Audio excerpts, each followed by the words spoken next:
natin kung lobat yung battery, no? Pag nilagay po natin yung battery, dapat magbabibrate, tutunog. Pag di siya tumunog, nag-vibrate, ibig sabihin death bat, walang karga. Pero mas maganda palitan na natin yung baterya, energizer. Energizer na ibig siya 7-Eleven, Mercury, mga grocery. May kamahalang 120, 2 peraso. Pero sa 120 mo, isang taon kalahati mo nang gagamitin. Umabot ng 7 months, 8 months kada isang battery ng energizer. Halimbawa, 7 months, 8 months na battery natin, malalaman natin kung palubat siya. May indicator dito, yung blue. Basta yung blue, blink ng blink, ibig sabihin yung warning na ho siya. Pag hinayaan siya 3 days to 4 days, hihinto siya. Pag nag-blink, pahipalitan po ng battery. No? Tapos, ang lock natin, ganda sarado. Pag nilock natin, tuksan tunog. Ibig sabihin, naka-alarm po tayo. Unang attempt, warning. Pangalawang attempt, saka po siya mag-alarm. Ang patay natin, unlock. Lock, isang tunog. Unlock, tut-tut, tanggal. Normal. Start natin sa kidlat. 2 pindot, mabagal lang. 1, 2. Ang patay natin, gitna, unlock. Ito yung locator, motor finder, baka sa kahanapin mo motor mo, no? Tapos silent mode po, hindi ito na mag-a-alarm sa remote, sa motor hindi, para di nakakabulahaw sa kapitbahay. 5 pindot sa lock. 5. Bibilangin natin yung tunog po, 1, 2, 3, 4, 5. At pag ginalaw, dito lang po siya mag-a-alarm. Sa remote.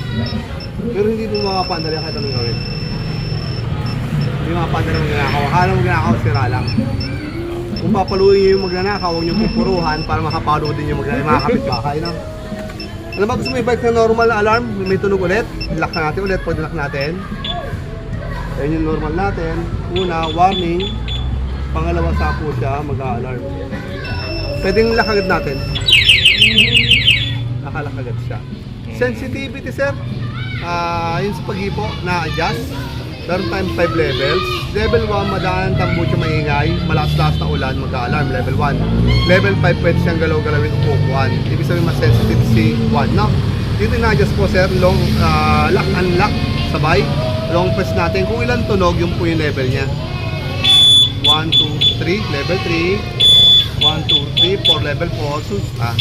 1, 2, 3, 4, 5. Yan yung 5. Lalak natin. Yung 5, pwede mo siyang galaw-galawin. Pag sobrang lakas na rin, mag-a-alarm din po siya. Pagkataas ng 5, pag pinit mo ulit, 1. Rotation lang siya. Kaya lang siya mamaya nagpa-alarm ka para makatulog. Mamaya di ka makatulog, konting galaw na natin, nag-a-alarm po. No? Parang 3 to 5, huwag lang 1 and 2. Lagay mo sa kalahati lang muna, no? 3 muna. 1, 2, 3. Saka naman gamit ko 5 lang kasi mahirap na may alarm ng alarm din. Kahit 5 di pa rin mananakaw. Tapos pwede ko tayo mag-keyless na walang susi. Kaya sa akin, mas prefer ko mag-susi. Bakit? Pag tinutuwag ka ng baril na ito walang ang susi, alam maganda magnanakaw na meron kang alarm. Hindi ka tulad nakasusi tayo pag ito, wala silang idea na meron tayong alarm, no? Ano ba inagaw? Ang range natin 150 meters. Ang lock natin is lock. Kasi pag sa unlock, mamamatay lang, mapapaandar ko rin po ng magnanakaw. Pero pag sa lock, mamamatay, mag-a-alarm na wala na. Para mapaandar, unlock natin. Once na nakalock, talagang hindi mapahinabangan yung motor natin, no?